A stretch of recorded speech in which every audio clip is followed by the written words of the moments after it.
أعوذ بالله من الشيطان الرجيم بسم الله الرحمن الرحيم الحمد لله رب العالمين والصلاة والسلام على رسولنا محمد وعلى آله وصحبه أجمعين السلام عليكم ورحمة الله وبركاته.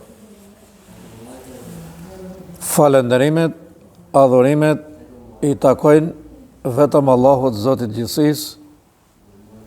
Ati I përulemi, prej ati e kërkojmë ndihmën, dhe ata që I madhi Zot e drejton, askush nuk mund të devijojë.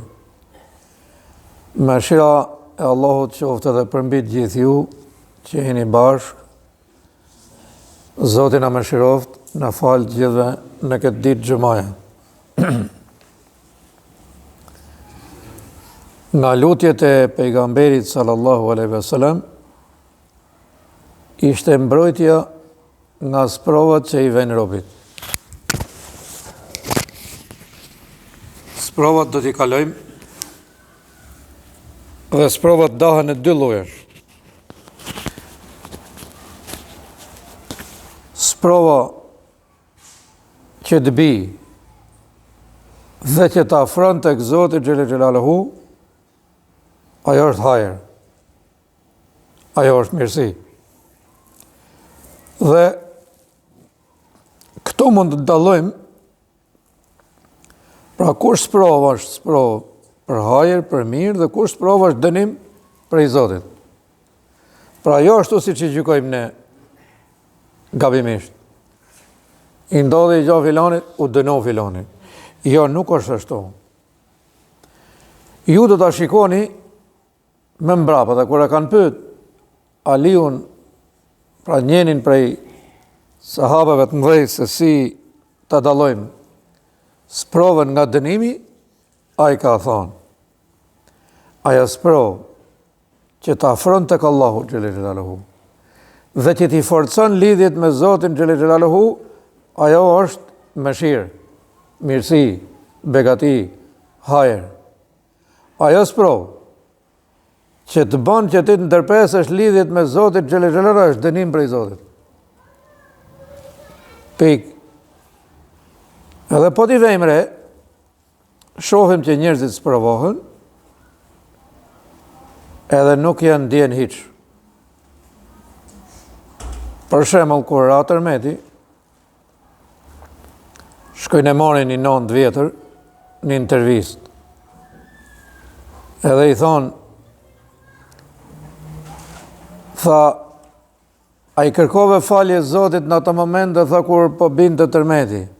Çfarë Zoti, më tha, ku ka Zot, tha, me çem shpije, tha, Zot është ai?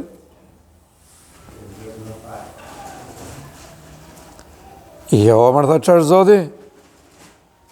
Zot me çem shpijet? Unë kisha men ke kalamajt, tha.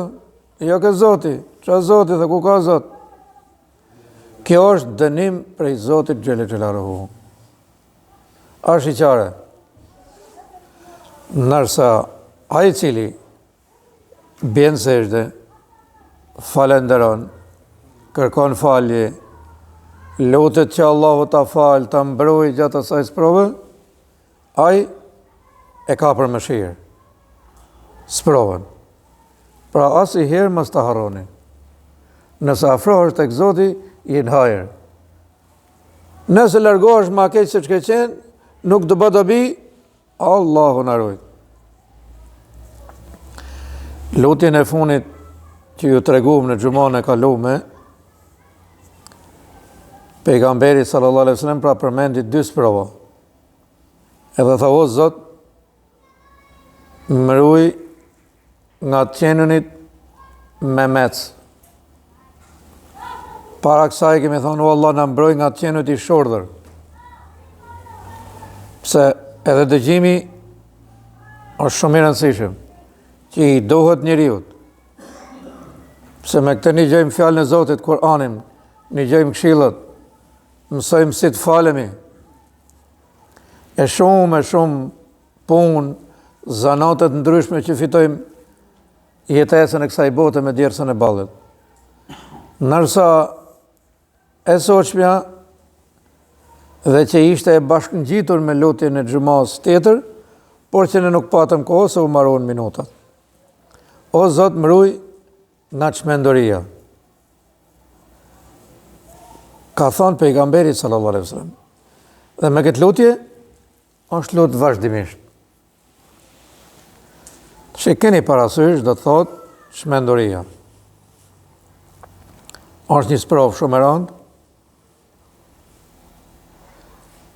Ka shumë njerëz që janë sprovu. Wa alaikum selam. Nga njerëzit që i njohim edhe që nuk i njohim. Edhe për shembull që ndron një spital apo stafat që i trajton dhe i mjekon njerëzit të cilët pra kanë probleme me mendjen. Mendja është dhuratë e madhe. Wa alaikum selam. Mendja është dhuratë e madhe. Wa alaikum selam, që i është dhënë robit. Wa alaikum selam. Dhe një njeri që të merret në pyetje, që të i kërkohet llogari për veprat e tij, duhet me pa tjetër që të ketë mend. Do të ketë logjik, gjykoj. Për ndryshe nuk merret në pyetje. Nuk i kërkohet llogari. Edhe një besimtar, për shembull, që të agjeroj Ramazanin duhet të ketë mend. Po s'pat mend nuk agjeron, nuk e ka bërë. Po edhe faljen e namazit nuk e ka bërë. Nuk i kërkon llogari Allahu xhelle xhelaluhu. Pra, a ka leje ashtu? A i ka ndodhur